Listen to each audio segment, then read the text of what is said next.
자, 오늘 다니엘서 5장 17절부터 31절까지 읽었는데요. 이 말씀 중심으로 해서 주권자 하나님 이런 제목으로 여러분에게 하나님 말씀 전하겠습니다. 우리가 성경을 읽으면 알게 되는 아주 기본적인 사실이 하나 있는데, 그것은 하나님이 세상을 창조하셨다는 것과 그 하나님께서 자신의 뜻대로 이 세상을 통치하신다는 사실입니다. 이것을 우리는 하나님의 주권이라고 말합니다.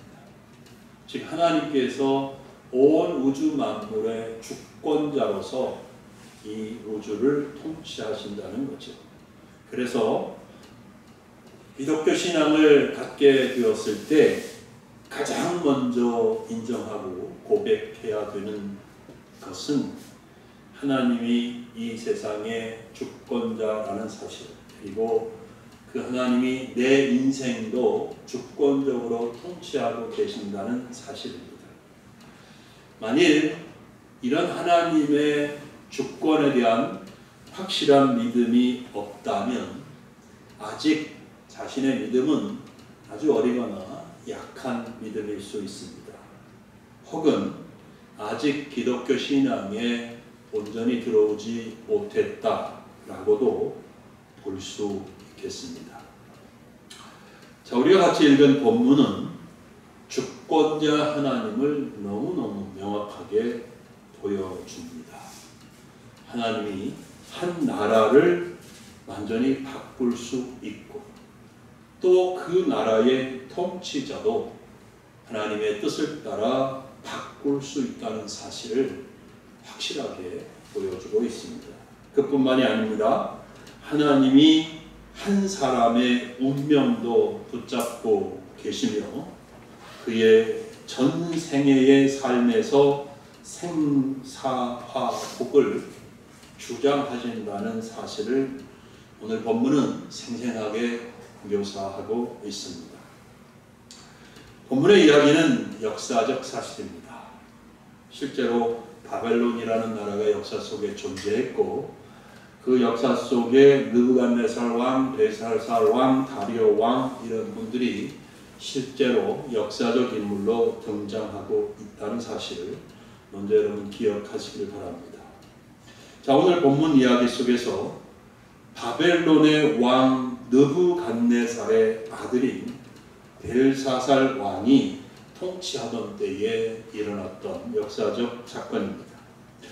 벨사살 왕은 귀족들 1000명을 초대해서 그들과 함께 큰 잔치를 베풀었습니다. 그 잔치에서 왕과 귀족들은 느부갓네살 왕이 예루살렘 성전에서 탈취해온 성전의 금그릇, 은그릇 등으로 술을 마셨습니다. 그뿐만이 아닙니다. 술을 마신 후에는 그들 모두 다 함께 금으로 만든 신상, 은으로 만든 신상, 구리, 쇠, 나무, 돌 같은 것들로 만든 신상들을 찬양했습니다. 이렇게 벨사살 왕과 모든 귀족들은 노골적으로 하나님을 멸시했던 것입니다. 이들은 교만했으며 하나님을 전혀 두려워하는 마음이 없었습니다. 잔치하는 자리에 이렇게 불신앙과 교만이 극에 달했을 때에 놀라운 이적이 하나 일어났지요. 갑자기 사람의 손가락 같은 형상이 나타나서 벽에 글자를 쓰기 시작했던 것입니다. 그런데 벨사살 왕이 술을 마시면서 이것을 보았습니다. 그 순간 벨사살 왕은 엄청난 충격을 받았고 고민에 빠졌습니다. 다니엘 5장 6절이 이 사실을 잘 묘사하고 있습니다. 여러분 5장 6절 보시기 바랍니다. 이에 왕이 즐기던 얼굴빛이 변하고 그 생각이 번민하여 넓적다리 마디가 녹는 듯하고 그의 무릎이 서로 부딪힌지라 벌벌 떨고 있다는 사실을 알고 있습니다. 벨사살 왕은 나라의 모든 술객과 술사와 점쟁이들을 궁으로 불러드렸습니다. 다시 말하면 나라 안에 공부 좀 했다는 사람들, 똑똑하다는 사람들, 지혜가 있다는 사람들, 뭐가 돌아가는 것을 잘 이해하고 안다는 이런 사람들을 다 불러드린 것이죠. 왕은 그들에게 벽에 쓰여진 글자를 읽고 해석하라고 명령을 했습니다. 그러면서 동시에 만일 누구든지 능히 읽고 그 뜻을 말해주는 사람에게 나라의 셋째 통치자로 삼겠다라고 하는 약속까지도 합니다. 그런데 아무도 그 벽에 쓰여진 글자를 읽고 해석하지 못했습니다. 그러나 나중에 왕과 귀족들은 벌벌 떨면서 큰 두려움에 빠졌습니다. 그때 이렇게 황당한 일이 일어난 어려운 상황에 대한 소식을 듣고 벨사살 왕의 왕비가 궁에 들어왔습니다.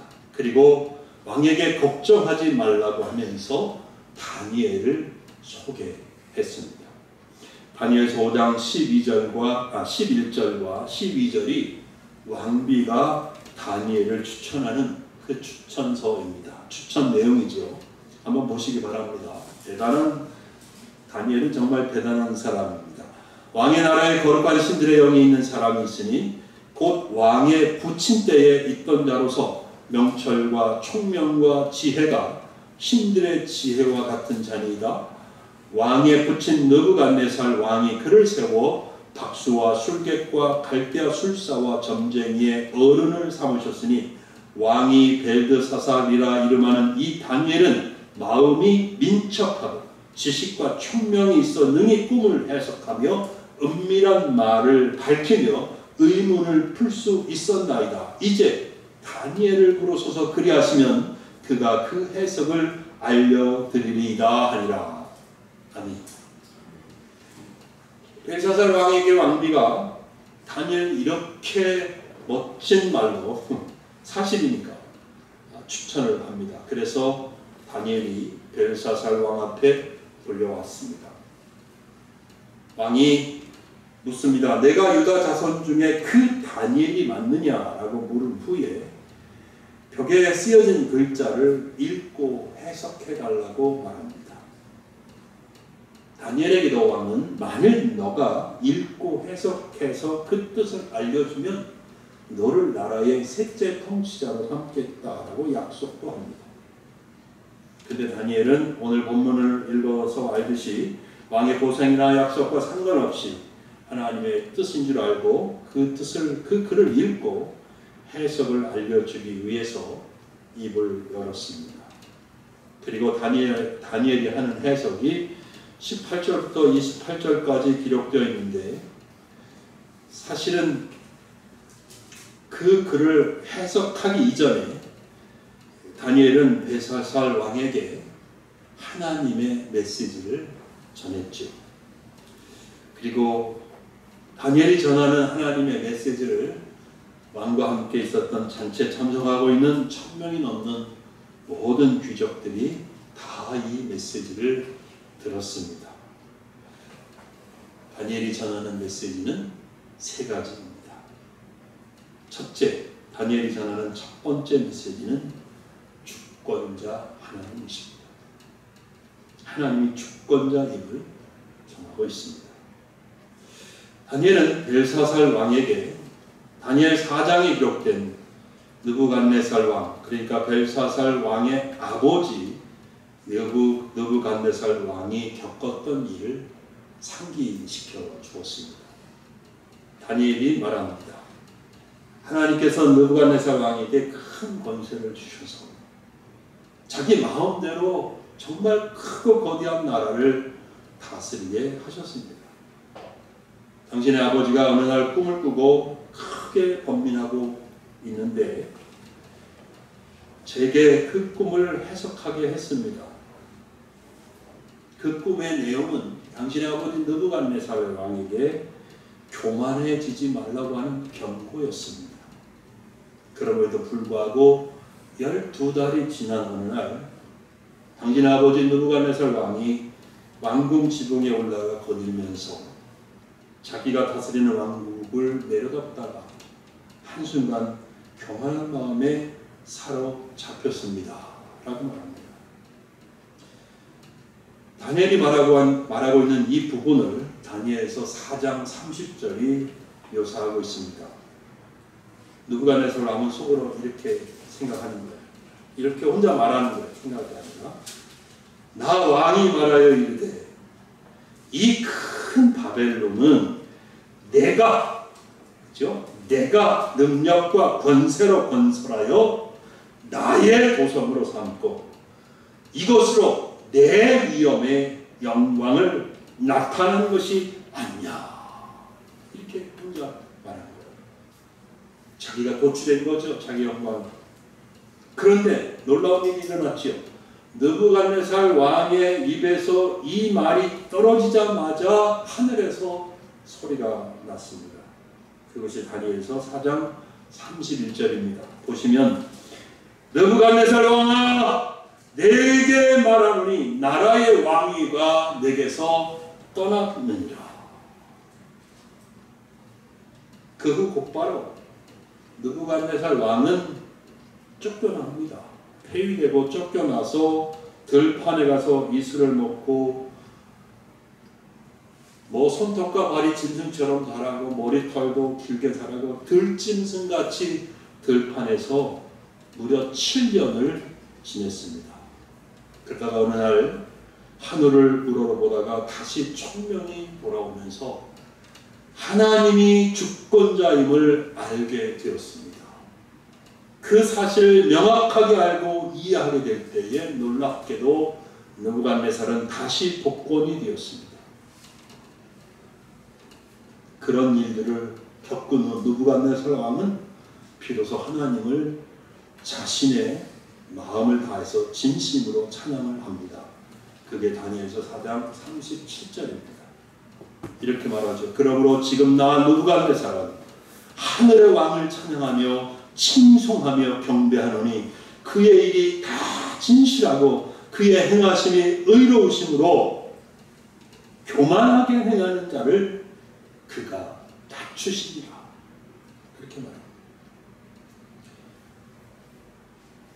여러분도 똑같이 느끼시겠지만 저는 느부갓네살 왕의 이 찬양과 고백은 자신의 쓰라린 경험에서 배어나오는 진실한 찬양이며 진실한 고백이라고 믿습니다. 여러분, 하나님은 교만한 사람을 낮추십니다.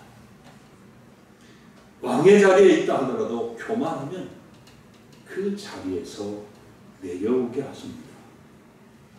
명예와 권세를 얻었다 해도 교만하면 하나님은 그 모든 명예와 영광을 거둬가십니다.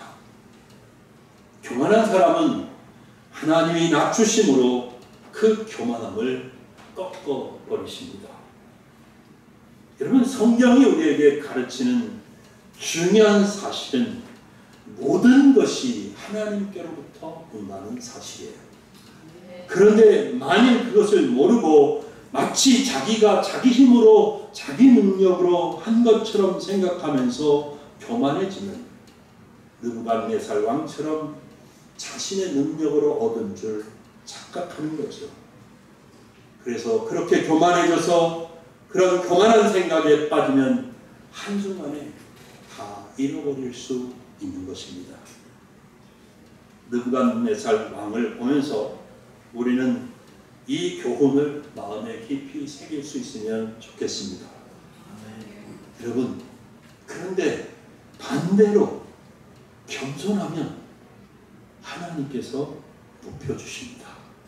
그래서 다니엘의 두 번째 메시지는 하나님 앞에서 자신을 낮출 줄 알아라 라는 메시지입니다. 사실 벨사살 왕은 자기 아버지 느부갓네살 왕이 겪은 이 모든 것을 옆에서 보고 다 알고 있었습니다. 그런데도 그는 배운 것이 없어요. 깨달은 것이 없어요. 아무것도 배우질 못했습니다. 그래서 다니엘이 말합니다. 본문 22절부터 24절이에요. 한번 보세요. 벨사살이여, 왕은 그의 아들이 되어서 이것을 다 알고도 아직도 마음을 낮추지 아니하고 도리어 자신을 하늘의 주제보다 높이며 그의 성전 그릇을 왕 앞으로 가져다가 왕과 귀족들과 왕후들과 후궁들이 다 그것으로 술을 마시고 왕이 또 보지도 듣지도 알지도 못하는 금, 은, 구리, 새와 나무, 돌로 만든 신상들을 찬양하고 도리어 왕의 호흡을 주장하시고 왕의 모든 일을 작정하시는 하나님께는 영광을 돌리지 아니한지라. 이러므로 그의 앞에서 이 손가락이 나와서 이 글을 기록하였나이다. 여러분, 벨사살 왕은 아들로서 자기 아버지 느부갓네살 왕이 경험한 것을 다 봤습니다. 그리고 알았을 거예요. 자기 아버지가 아까 읽어드린 하나님을 주권자로서 고백하고 찬양하는 것도 다 듣지 않았겠습니까? 그죠? 온 세상에 공포한 거니까. 근데 안타깝게도 그는, 벨사살 왕은 여전히 교만했고 자기 자신을 낮출 줄 몰랐습니다.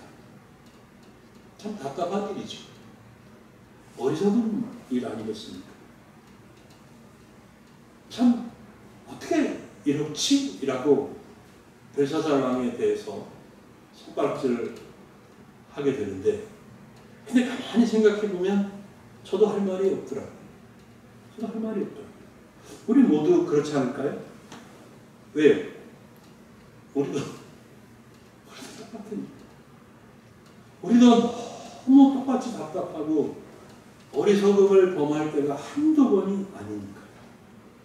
하나님 분명히 말씀을 하시고 또 하시고 다시 하시고 자꾸 하시고 계속 하시는데 우리는 그렇구나. 그렇구나. 하나님이 이렇게 원하시는 걸. 그러면서도 또 시간이 지나면 또 잃어버립니다. 하나님 말씀하시고 우리는 들어요. 그런데 우리는 벨사살 왕처럼 하나님의 말씀이나 교훈을 가볍게 여깁니다. 너무 가볍게 여겨요. 설마 그런 거겠어? 당시에는 절실하고 내가 잘못했습니다. 하나님 회개합니다. 다시는 안 그러겠습니다. 이러면서 시간이 지나면 설마 그것 때문이겠어? 설마 그런 뜻이겠어? 이러면서 하나님의 말씀을 외면하기도 하고 무시해버리기도 하는 거죠. 하나님 여러분, 우리 더는 그렇지 합시다. 더는 그렇지 않기를, 그렇게 하지 않기를 바랍니다. 하나님은요, 우리가 잘 귀를 기울이면 계속 말씀을 하세요. 우리의 경험을 통해서 말씀하시고요. 우리의 환경을 통해서도 말씀하시고요. 우리의 삶에 일어나는 이런 일, 저런 일들을 통해서 우리 마음속에 계속 말씀하십니다. 특별히 하나님은 예배 시간에 말씀하십니다. 찬송할 때도 말씀하시고 기도할 때도 말씀하시고 특별히 지금처럼 설교 시간에 하나님은 분명히 설교자의 입을 통해서 말씀하십니다.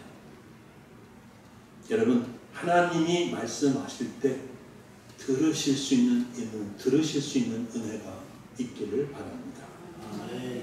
그리고 만일 들으셨다, 결코 그 말씀을 가볍게 여기지 마시기 바랍니다. 사실은 우리가 겸손하면 들을 수 있습니다. 겸손하면 하나님의 말씀을 외면하지 않습니다. 겸손하면 결코 자신을 높일 수 없겠지요. 그래서 오늘 본문을 통해서 하나님은 다시 우리에게 겸손을 배우라고 하시는 겁니다. 겸손을 가르쳐 주시는 겁니다. 왜냐하면 겸손해야 하나님을 높일 수 있기 때문이죠. 겸손해야 하나님께 순종할 수 있기 때문입니다. 겸손해야 나를 갖추고 다른 사람을 섬기는 사람이 될 수 있기 때문입니다. 벨사살 왕은 아버지를 통해서 보고 듣고 배웠는데 바보같이 여전히 하나님을 멸시하고 자신을 높이며 도리어 보지도 못하고 듣지도 못하고 스스로 움직이지 못하는 금으로 만들고 은으로 만들고 쇠로 만들고 나무로 만들고 돌로 만든 그런 신상들을 찬양했던 거예요. 얼마나 바보스럽습니까? 그래서 그는 결국 하나님의 저울에 달았을 때에 하나님의 기준에서 너무너무 부족했고 그날 밤 죽임을 당했습니다. 그리고 그의 나라는 다른 사람에게 넘어갔습니다. 앞서 말씀드린 것처럼 주권자 하나님을 모르고 교만했던 벨사살 왕은 모든 것을 빼앗기고 말았습니다. 여러분, 우리 모두 벨사살 왕을 보면서 하나님 앞에서 자기 자신을 낮추는 법을 배울 수 있는 은혜가 있기를 예수님의 이름으로 축복합니다. 다니엘이 전하는 세 번째 메시지는 하나님의 영광입니다. 하나님의 영광입니다.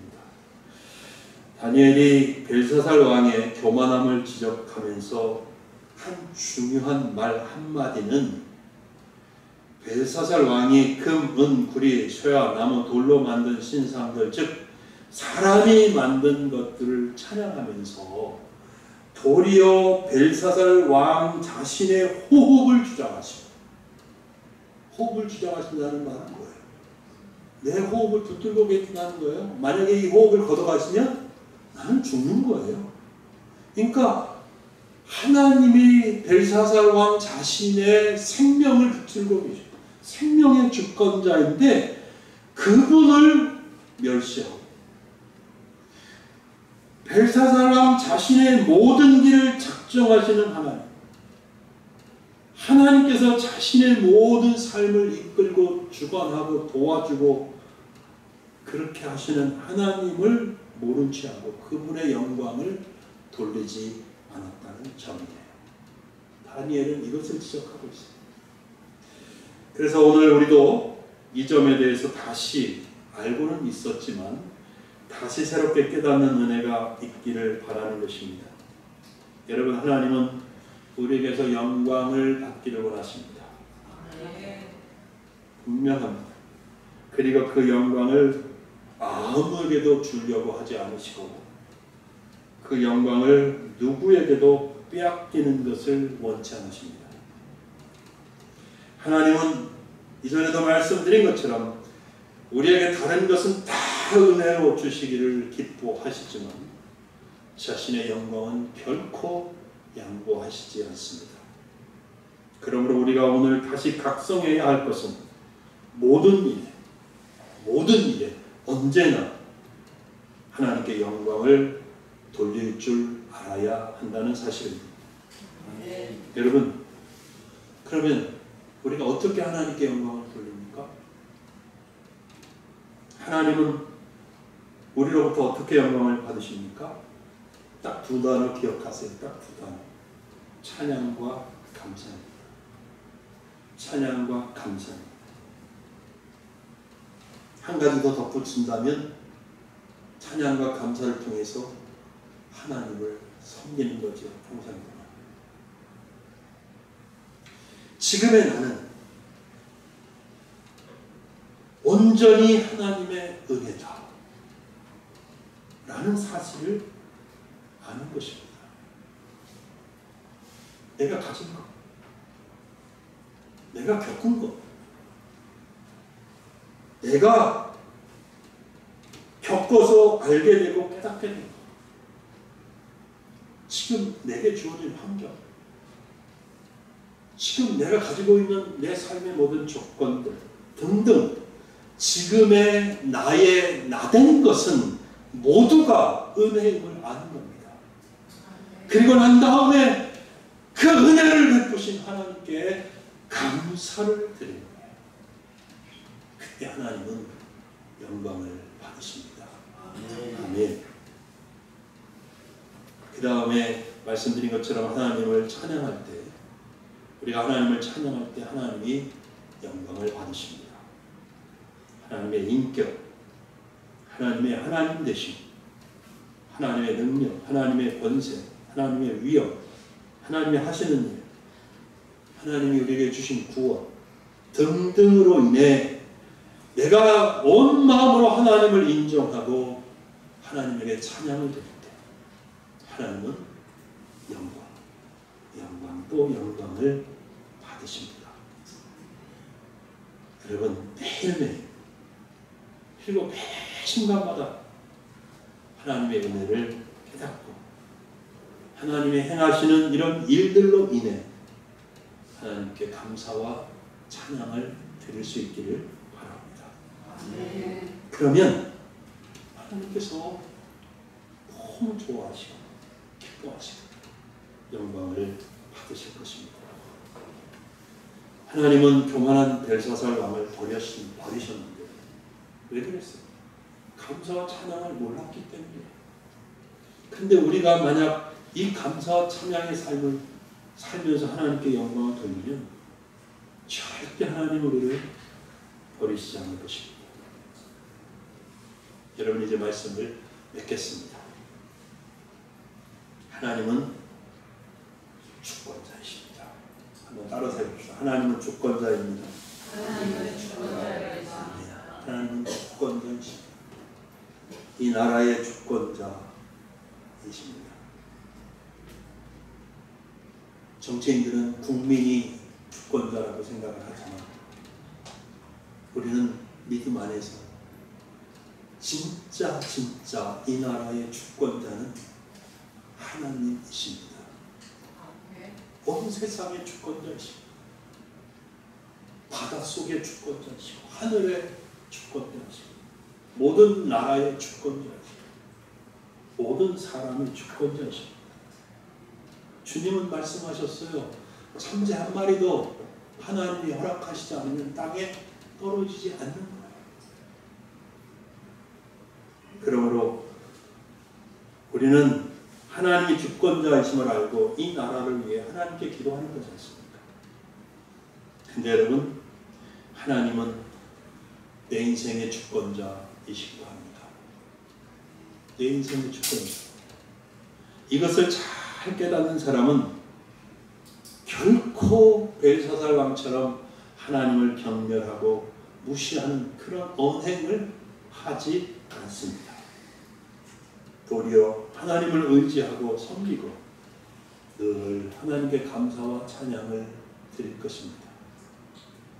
여러분, 오늘 주권자이신 하나님께 우리가 만약 바닥에서 예배를 드리는 것 같으면 이 시간 제가 무릎을 꿇으라고 말씀을 드리겠습니다. 이 시간 다시 한번 마음의 무릎을 하나님 앞에 꿇으실 수 있기를 바랍니다. 그리고 고백합시다. 감사합시다. 지금까지 베푸신 하나님의 모든 은혜에 감사를 드립니다. 하나님께서 행하시는 모든 일, 지금도 행하고 계시는 모든 일에 하나님을 찬양하십시오. 그리고 이 삶을 매일매일 이어나가십시오. 순간순간 하나님을 기억하고 감사를 드리고 하나님을 높여드리고 찬양하는 그런 성도님들이 되실 수 있게 예수님의 이름으로 축복합니다. 기도하겠습니다.